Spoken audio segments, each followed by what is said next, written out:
Future of Heritage, second session, Local Challenges on Conservation and Adaptive Reuse, Sindh as a Case Study. Mariam Hussain and myself were advocating to various state organizations and individuals, informing them about the implications of the Orange Line.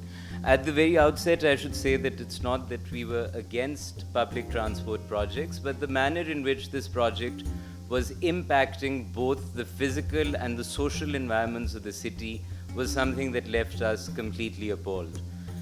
The Orange Line itself is about 27 kilometers long, and it passes through some of the densest and most historic parts of the city. This is the location of the proposed Anarkali station, and as you can see, it's been superimposed on top of an existing urban fabric.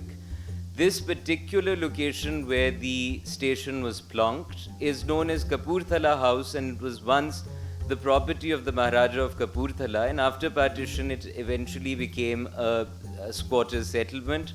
Lots of refugees came and housed themselves here and had been living here since the creation of Pakistan. Several sort of conflicts arose, and the reason why the conflicts arose was this: no one wanted to be removed from their neighborhood or houses. This is the current state of Kapurthala House. In terms of heritage, the sites that were being impacted, according to us, were 25, but according to the law, there were only 11, because only 11 sites were actually listed. In my opinion, public transportation is desperately needed, and in a city like Karachi, in a city like Lahore, where the spread of the land has been completely unchecked, we do need to consider mass mobility. But should this mass mobility come at human cost to several hundreds of thousands of people who are forcibly relocated? And should it come at the cost of compromising the environmental integrity of the heritage sites that we have? The laws are basically coming out of the traditions and also the pressure from the society. And it is the modern version of the base of laws. But when we look into the past, the laws were coming from the kings.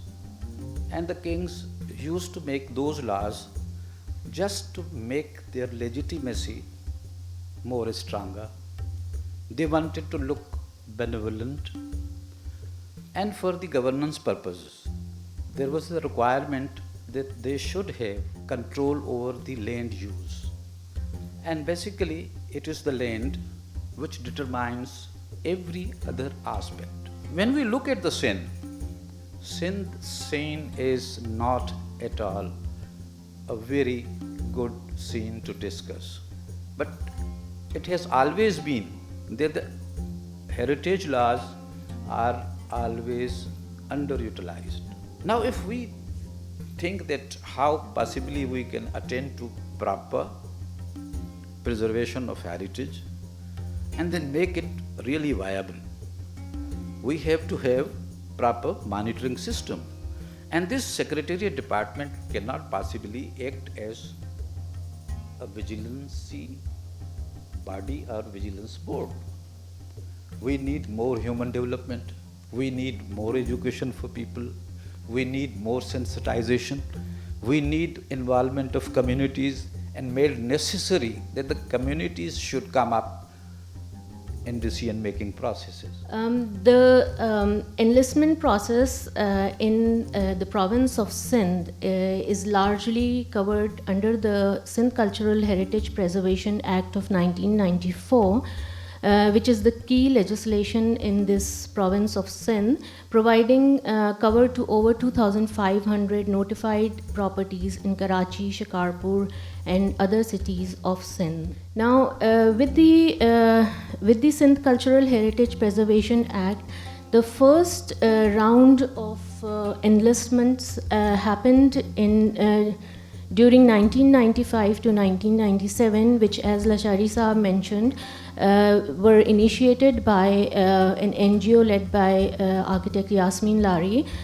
And through this initiative, around 581 properties in 19 historic quarters of Karachi were given protection under this law. I think some respect is lacking somewhere. Between the Liari River to the north, Shara Faisal to the south, is an area where about 2.3 million vehicle trips are made per day. And this is where the old city also lies. The conditions, you can see what they are like, because this has become warehousing. These are the beautiful buildings, on the first floors of which there is storage space. Some of them are still intact and unused, like this market, an old market. There are still a few neighborhoods that survive. This whole city is an encroachment. The cargo terminals are encroachments, the bus terminals are encroachments, the warehousing is encroachments, the elite cafes and restaurants, etc. are encroachments. You name it, it's all encroachments. They were not planned for this. They became this. So the size of the city has grown about 10 times. Most of the people who moved into Karachi, especially from India, they sort of took over buildings that were mostly left by Hindus migrating to India. Most of the properties at that time were owned by Hindus at that time. The people who came in had lost everything in India. They just found a place to sort of enter. I have seen hundreds of documents in KMC, and at that time I really didn't know what to do with them, which I thought were fraudulent ownerships of these old buildings. Most of the people are somehow or the other not connected with the reality of the city, and rest, they are all dressed up and no place to go. My first observation is that we had many interventions by the courts of law, especially the higher courts of law, but in many cases the judgments and the consequent developments that followed were not necessarily in the spirit of safeguarding heritage. So let me tell you, this whole thing what we did was not that we wanted to kill the local economy of Karachi, but we wanted Karachi to come back, and of course we had the strength of the Supreme Court order. We should learn from the past. We should not live in the past. And once we start learning from the past, it will be better to move forward.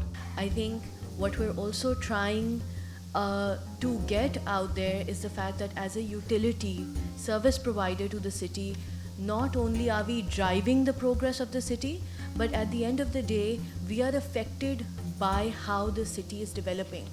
If the city's urban resilience is deteriorating, it has tremendous impact on our overall performance and our growth and our ability to serve our customers. The problem with these government projects is that they don't involve these different segments of society. We have civil society groups, we have institutions which teach architecture and archaeology, and then there are government departments. Unfortunately, given the context of Lahore, because I worked there for last 4 years, Department of Archaeology, they have a limited kind of understanding which merely deal with archaeological sites. So when dealing with a building which has a life, which has, the architectural configuration is still there, their understanding is very limited. I mean, perhaps their education is limited to the archaeological side. So we have to vast our knowledge, vast our understanding, and we have to kind of develop this collaborative process. It's all about informing them, which is not in practice in a context like Pakistan.